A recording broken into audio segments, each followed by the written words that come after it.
Le dico des pourquoi du vendredi avec Hajar Benchir et Shawqi El-Azhar.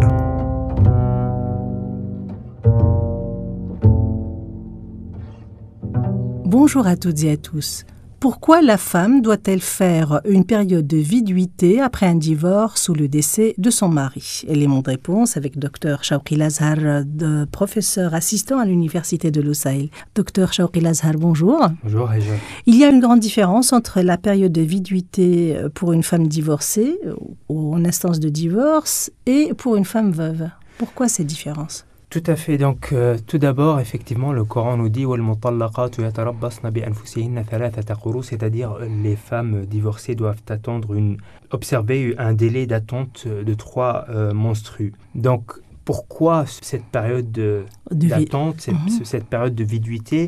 Les savants de l'islam ont débattu sur cette question parce que on a quelques éléments de réponse dans les textes, mais toutes les raisons derrière cette prescription religieuse ne sont pas forcément connues. Donc on a effectivement les textes qui nous mettent en évidence qu'il s'agit tout d'abord de réaliser une des finalités de l'islam qui est la préservation de la filiation, hifdh al-nasl ou hifdh al-nasab.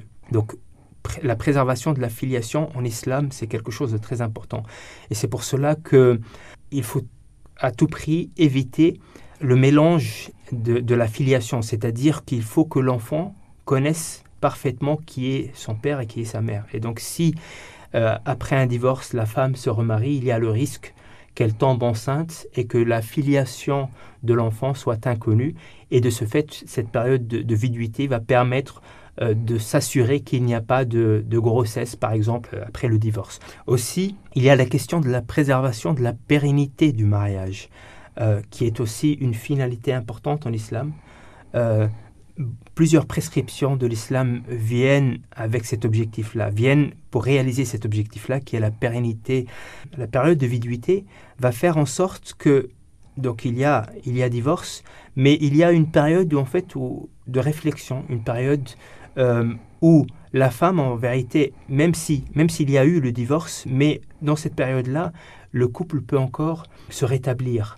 Et le Coran d'ailleurs nous dit La tadri la'alla Allah yuhdithu ba'da dhalika amra. Tu ne sais pas si d'ici là Dieu ne suscitera pas quelque chose de nouveau. C'est-à-dire que dans cette période de viduité, le couple peut se remettre ensemble sans devoir passer par un nouveau contrat de mariage ou bien passer par un nouveau mariage. Donc c'est une période où la réconciliation est possible et d'ailleurs c'est une période de réflexion et d'éventuelle réconciliation. Est-ce qu'au cours de cette période de viduité, la femme divorcée doit quitter le foyer conjugal ou elle peut rester dans le foyer? Non, donc justement, en fait, c'est une période où effectivement le divorce a lieu, mais ça s'appelle le baynoun as-sughra, c'est-à-dire que il n'y a pas de rupture finale. Et de ce fait, le couple va encore vivre dans le même foyer, sous le même toit, jusqu'à ce que la période soit écoulée. Et qu'en est-il de la femme veuve dont l'époux est décédé? Pour la femme dont l'époux est décédé, cette période va être de 4 mois et 10 jours. Et ici, on appelle ça al-hidad. Donc, c'est une période de deuil. Et elle est plus longue que la période de viduité de la femme divorcée? Tout à fait, parce que cette période-là, ce n'est pas seulement une période de viduité, mais c'est une période de deuil où la femme, en fait, elle a l'occasion, en fait, de se régénérer émotionnellement. C'est une période où il est fortement conseillé, d'ailleurs, même voire obligatoire, à la communauté de soutenir cette femme, aux gens de la communauté de soutenir cette femme de part émotionnellement ou bien même matériellement, en l'aidant dans son foyer, etc., etc. C'est une période où la femme peut se retrouver dans une certaine fragilité émotionnelle. Et donc, il s'agit aussi quelque part de la préservation de la pérennité du mariage.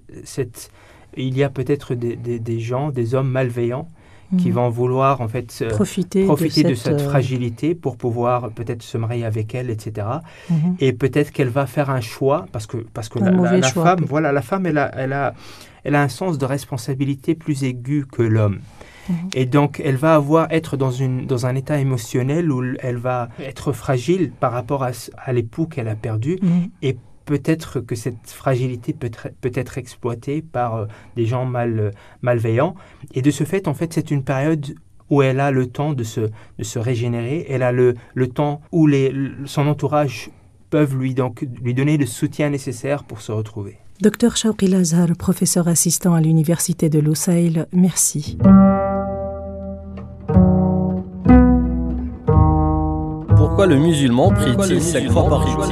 Pourquoi la zakat est obligatoire? Pourquoi le musulman doit-il croire au destin? Pourquoi les ablutions avant la prière? Hajer Benchir vous dit pourquoi dans le Dico des pourquoi avec Shawqi El-Azhar tous les vendredis à 6h05 et midi 25 sur Orix FM.